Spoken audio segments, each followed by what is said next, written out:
Assalamualaikum warahmatullahi wabarakatuh. Halo semuanya, perkenalkan kami dari kelompok 4. Di sini kami akan melakukan presentasi dan melakukan demo dari proyek kami yang berjudul Smart Lock Door berbasis Arduino, di mana ini adalah salah satu syarat untuk memenuhi tugas akhir semester mata kuliah sistem mikroprosesor yang telah diberikan oleh yang terhormat Bapak Muhammad Rusdan STMT selaku dosen pengampu mata kuliah sistem mikroprosesor. Di sini saya tidak sendiri, saya ditemani oleh rekan-rekan saya, yakni ada Fitri Azahra Ramadini, Putu Adi Perwira, Gilang Ramadan, Hasbi Ashidik, Misbah, Moh Yusuf, dan saya sendiri Fatmawati selaku moderator. Next. Di sini ada materi pertama yang akan kita bahas, yakni tentang latar belakang, di mana akan dipaparkan oleh rekan saya, yakni Hasbi Ashidik. Waktu dan tempatnya saya persilahkan. Baik, terima kasih kepada Teh Fatma selaku moderator. Di sini saya akan membaca latar belakang dari proyek kami. Dilansir dari Databox, pada Januari hingga April 2023 telah terjadi kasus pencurian dengan pemberatan sebanyak 30.019 kali di Indonesia. Sehubungan dengan banyaknya angka tersebut, keamanan perlu ditingkatkan terutama pada tempat tinggal kita di mana terdapat banyak barang berharga yang tersimpan di sana. Kunci konvensional dan gembok sudah tidak aman karena dapat dibobol dan didobrak dengan mudah. Karena itu, peran teknologi yang tengah berkembang pesat saat ini sangatlah berperan penting. Pada saat ini, hampir semua hal bisa dilakukan dengan memanfaatkan teknologi, termasuk juga pada hal keamanan. Salah satu contoh pemanfaatannya adalah pada proyek kami yang bernama Smart Lock Door berbasis Arduino. Saya kembalikan kepada moderator. Baik, terima kasih Hasbi Ashidik untuk pemaparannya. Next. Untuk pembahasan yang kedua, yakni tentang tujuan, yang akan dibahas oleh rekan saya, yakni Putu Hadib. Kepadanya waktu dan tempat saya persilahkan. Terima kasih kepada Teh Fatmawati selaku moderator atas waktunya. Selanjutnya saya akan membacakan tujuan dari proyek kami, yaitu Smart Lock Door diciptakan untuk memberikan solusi cerdas dalam mengamankan pintu-pintu rumah atau bangunan. Tujuan utama pembuatannya adalah untuk meningkatkan tingkat keamanan, kemudahan, dan kenyamanan pengguna melalui penerapan teknologi terkini. Mungkin cukup sekian penyampaian dari saya kembalikan kepada moderator. Baik, terima kasih Putu Hadif untuk pemaparannya.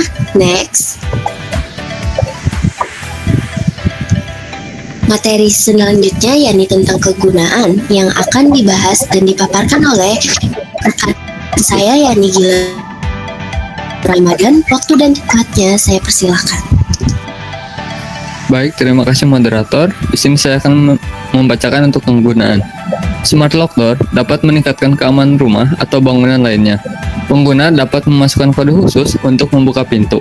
Hal ini dapat mencegah orang yang tidak berkepentingan untuk membuka pintu secara paksa. Smart Lock Door juga dapat memberikan kenyamanan yang lebih baik bagi pengguna. Pengguna tidak perlu membawa kunci fisik untuk membuka pintu. Hal ini dapat memudahkan pengguna, terutama jika mereka lupa membawa kunci. Mungkin sekian, saya kembalikan ke moderator. Baik, terima kasih Gilang Ramadan untuk pemaparannya. Next.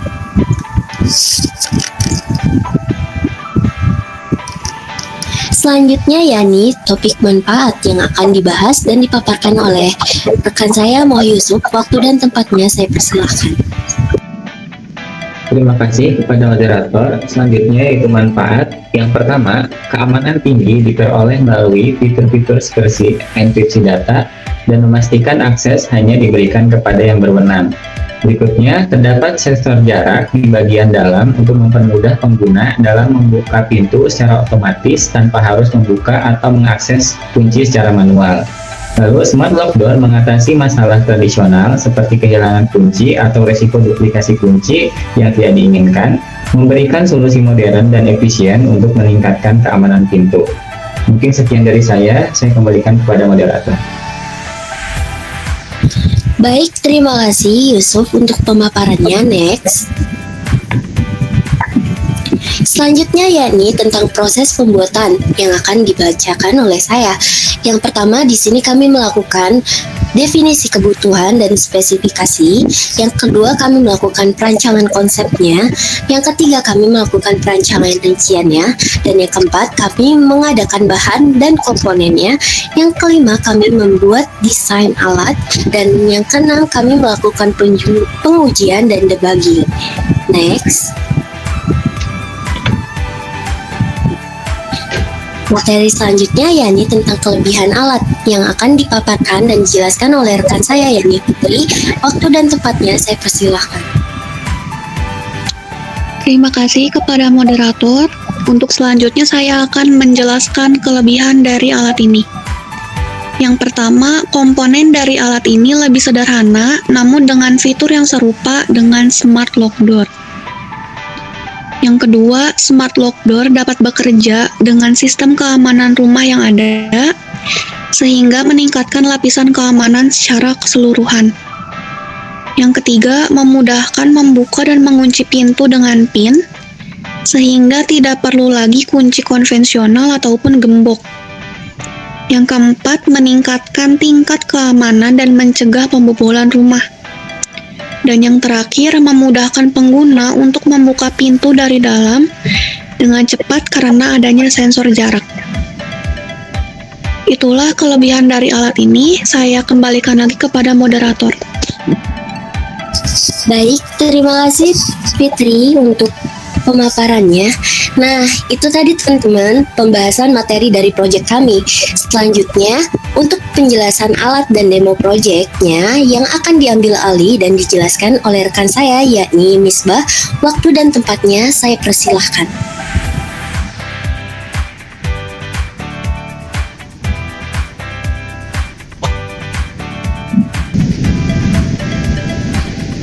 Baik, terima kasih Teman Mengerti sebagai moderator.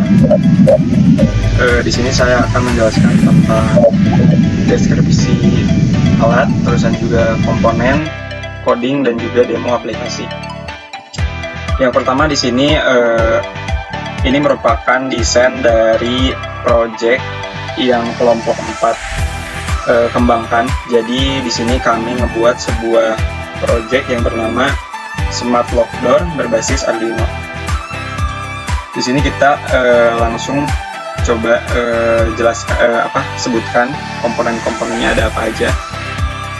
Jadi di sini project kami itu ada beberapa komponen. Yang pertama itu ada satu buah Arduino Uno L3, terusan juga ada satu buah positional micro servo, terus satu buah LCD 16x2, satu buah keypad 4x4, satu buah red LED, satu buah green LED, dua buah resistor dengan kapasitas 100 ohm, terusan juga yang terakhir satu buah ultrasonic distance sensor. Di sini kita coba lihat code-nya.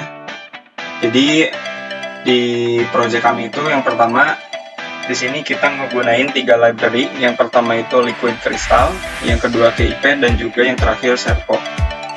Nah, kedua di sini kita coba menginisialisasi variabel-variabel global, mulai dari library, variabel yang menghandle password, dan juga variabel-variabel inisialisasi dari komponen-komponen yang digunakan.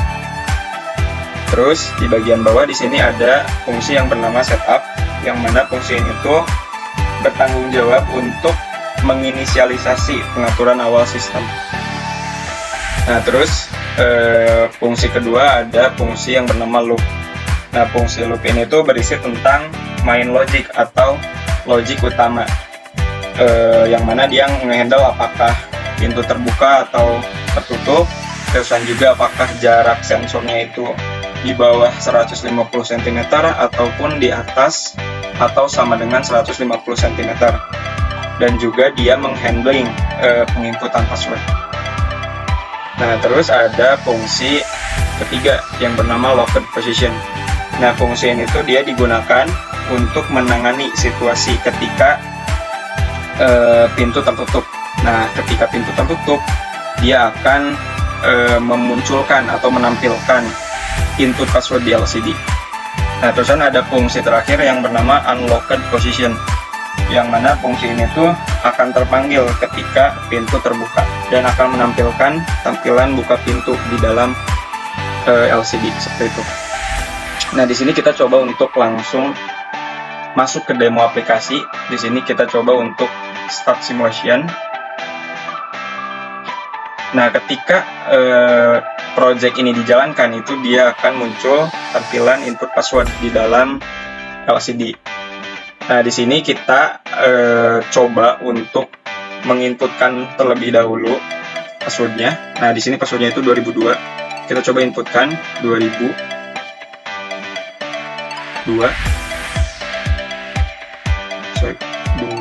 Nah, otomatis dia pintunya akan terbuka dan lampu LED-nya akan berwarna hijau. Nah, ini dia langsung terkunci. Kenapa? Karena sensor di sini tuh dia di bawah 150 cm. Kalau misalnya sensornya ini tuh di atas 150 cm, otomatis pintunya itu akan terbuka dan lampu LED-nya itu akan berganti dari merah ke hijau. Nah, di sini kita coba untuk pindahin sensornya ke 150 cm tuh. Dia akan terbuka pintunya dan lampu LED-nya akan berwarna hijau seperti itu. Kalau misalnya sensornya kita coba untuk kebawahin ke di bawah 150, maka pintunya akan tertutup dan LED-nya itu akan kembali berwarna merah seperti ini. Mungkin itu saja untuk penjelasan dari saya, mulai dari deskripsi alat, komponen, coding, dan juga demo aplikasi. Di sini saya ambil alih untuk menutup presentasi kali ini. Mohon maaf jika ada salah kata ataupun tindakan. Wabillahi taufiq wal hidayah. Wassalamualaikum warahmatullahi wabarakatuh.